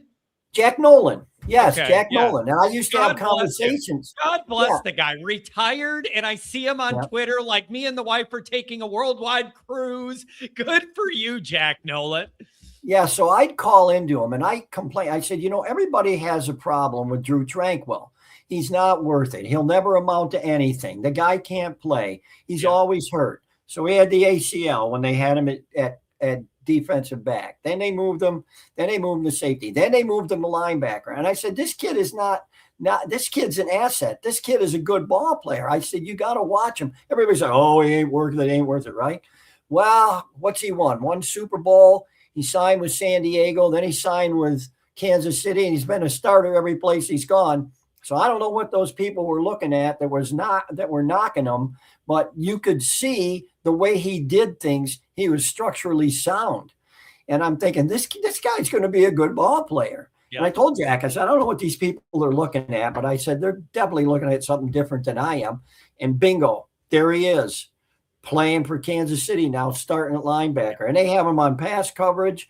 Sometimes he runs the defense. The other kid is the kid that we had here a couple of years ago, last year, that went to Atlanta as the linebacker. And they were pleased with him, just like they were pleased with Watts. So it'll be interesting to see what they do too. It's great. It's great to see the lineage going, and it helps Notre Dame. And I like these guys in these playoff games, and they say, oh, Notre Dame guy. I like all that. Todd, I got to get running. I want to get JT in here. Anything else that's on your mind or you want to finish up on before we go to old JT? Yeah. Look up, and I did this a while ago. Look up and see how many teams have won a Super Bowl with a Notre Dame person on their roster and how many teams have not won the Super Bowl when they played in it because they don't have a Notre Dame man on the roster. Buffalo doesn't have a Notre Dame guy on their roster that I know of. I mean, I've looked at, they do not have one. But it's an interesting fact because even going back to Miami back in the day, and with Greasy as the quarterback, the center was from Notre Dame.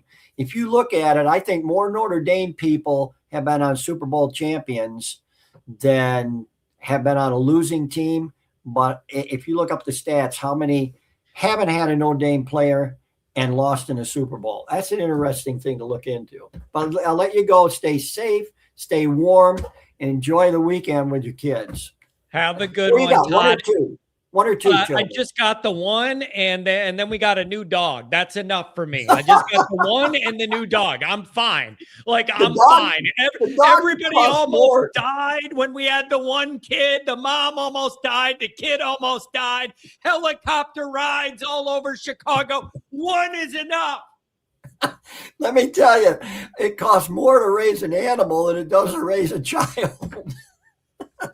But I don't feel as guilty when something goes wrong.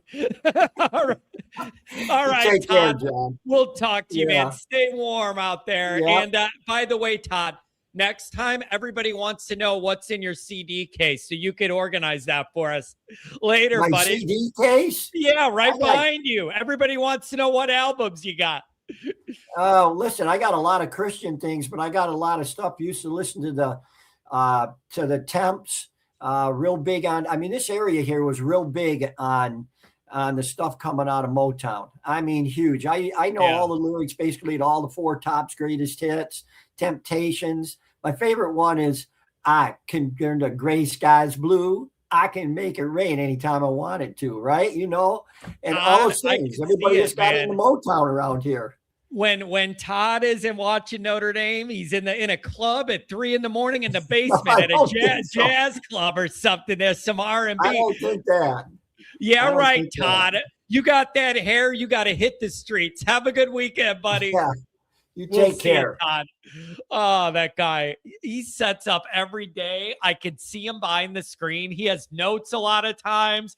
I could see him. And when somebody says something he approves of, he gives the double thumbs up. I like the tacit approval I get there whenever I hit something right. Oh, man. All right, here we go. Let's wrap up the show with the original Notre Dame JT Delaney. What's up, baby? How are you, John? How are you? I'm doing good, buddy. So, JT, I want to know, man, did the Al Washington news hurt you? Like, we're not as much as Mickens, or is it a big loss? You wondering what the hell's going on? What do you think? I should probably remind everybody that I'm from Baltimore, so Mike Mickens is still going to be involved in my football life. So I didn't completely lose him, but yeah, but I will say that I've seen some things in the chat, and pull up the one where he says that people don't commit to coaches here. I want that highlighted because I want people to realize that throughout our discussion here. People commit to the university, at least here. There will be some people who are selfish who will commit to, I'm only coming here because Coach XYZ is going to be my positions coach. Or, I'm committing to Notre Dame because the guy that recruited me to play at Penn State just took the Notre Dame basketball job and ran it into the ground. But JT, I do think maybe I'm wrong about this, buddy, but I've thought for a long time that Notre Dame is a little unique, and that if you're a big-time football player, it isn't just a strictly football commitment to choose Notre Dame. You're choosing that academic life. You're choosing the weather, all the things that go into Notre Dame living. And I've always felt like Notre Dame should be a little more insulated to the concept that a position coach leaves and a lot of the players leave, because I do feel like there's a bigger investment than just football for the guys who want to come here. Maybe that will not make this a big issue. Yeah, and especially considering that we upgraded at D-line coach. I don't think there's any possible way to upgrade at secondary coach, but hey, we're Notre Dame. We're going to keep going, and linebacker coach will find somebody. Hopefully we'll find that Ohio State guy. They've been really good to us, giving us their talent over the last couple of months. JT, I like your menacing laugh, JT. I just want to I'm going to just record it, and I'm just going to play your menacing Notre Dame laugh. Right. And a lot of Chris says he's a Miami fan, and hats off to Miami. You made it to the runners-up. We made it to the championship game. Guess what we did last season? Okay. Yeah. You did like the same exact thing. So Yeah, just shut up. You're the first loser, just like we were. Congrats. Throw a parade for being number 2. Oh, and it's even. And did I mention that Miami got to play the national championship game at home and still lost? That's a good one. That is a good point, but they should tone it down a little bit. They ended up in the same position we did. And so, people want an update. What do you think about Notre Dame basketball and Shrewsbury? What needs to happen, J? What needs to happen? Well, my Wednesday was going okay. I'm sorry, I believe it was Tuesday. Then I turned the game on thinking, okay, we're playing Virginia. They're going to do their thing, whatever they do. They're ranked. I'm watching this first half, and it's like, we actually decided to show up tonight. And then I keep watching. We're up by 19 points. How's this possible? Let's pop the champagne. And then the second half happened. Ain't that the way it goes, JT? Ain't that the way it goes, man? It is. And it's, like there were some things in that game that gave me hope. Cole Serta, that was his coming out party, as it were. He was dynamite from 3. Braden Shrewsbury, I'm a little, it's going to be sad to see him go because he's probably going to follow his dad wherever he goes, but it's going to be a little sad seeing him go because he's a good little player. Yeah, look at this, JT. 0 wins versus ranked teams. Shrewsbury stinks. Get him out of here. Mark, I wish you would have shown me an updated chart. I know I put that in the chat a little earlier. An updated Fire Shrewsbury chart because, no ranked wins. I mean, we can, and the worst part about this is that Mike Shrewsbury can look at you in the eye and say, we've had to deal with this devastating injury, and you would actually have to acknowledge that he's telling the truth. But Marcus Burton, I think, was injured for the last 2 seasons. I had to do a season without him last year, and this year, you barely had him on the court. You should have probably figured it out by now how to play without him. Yeah. It's man, I don't know what they're gonna do. I'm more worried about the football. Yeah, Man. Of course, and a little message to everybody that has been in the chat clowning on Notre Dame because of what happened, because of the news that broke last night. I'm just gonna give this little reaction to that, and it's a quote from somebody we all know and love. We're Notre Dame, and you ain't. It's a good way to put it, JT. That's a good way to put it, man. Yeah, and just one last thing, just a juxtaposition. And you mentioned this, so now I have to mention the corollary. You mentioned that Brian Kelly received all of this encouragement from Coach Holtz, and he never even responded. I don't know if anybody remembers the first season of the Peacock documentary, but Marcus Freeman took time to visit Coach Holtz at his home. That, to me, speaks volumes. Yeah, he's a class act and a guy who realizes there are lessons to be learned for those that have succeeded before you and done your job the right way. It's it's a great thing. And so Lou is just special, man. Lou is special, and Lou is very special. Yeah, Coach Holtz is very special. One of one. But one last thing, I want to mention this. To everybody that lives in Florida, I think I have that right. Everybody who lives in Florida, get ready. Friday, February the 13th or 14th. I forget which the date it is, but that is opening day for the baseball team. Oh boy! So there we go. So people in Florida, you can. I forget where that game is, but you can go to the Notre Dame website, look up the baseball schedule, and make your plans to show up.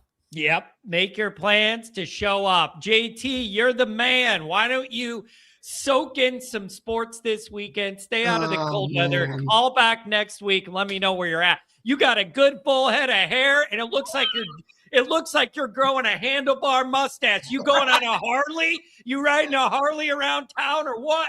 No. That's my cousin. JT, you're the man, buddy. Have a good weekend. We'll talk next week. Of course, John. Go Irish. See ya. God bless you. Take care, JT. Oh, man, I love that dude's personality. Okay. 2 hours on the dot. Absolutely perfect. I got to tell you, man, I love the dynamic in the chat when we have a topic where people can disagree, but from good faith, not from trolling, but literally just disagree on philosophy or the way you're thinking of it or why. I think those are the healthiest episodes here, not when it's very, very clear what the Notre Dame narrative is for everybody. I like digging into this stuff where there's well thought out reasons for and against stuff. I thought this was awesome. Pat says, I think we can all rally around Lou. We could definitely do that. And I don't know. It's like, I'm just going to hesitantly open my phone to see if I get a text, something has happened final, or, I don't know. It's just a sad thing, but cycle of life, right? So, all right, you guys are awesome. Thanks for being here. Thanks for the calls. Thanks for the engagement. We'll see you on Patreon. Everybody have a good week and really, really healthy morning show. Thank you guys for being here. I love the debates in the chat. Last thing, I love the debates in this chat. And as long as you guys are reasonably decent with it, I let them go. I love it, man. You guys are awesome at this. Have a good weekend. Love this show. Love you guys.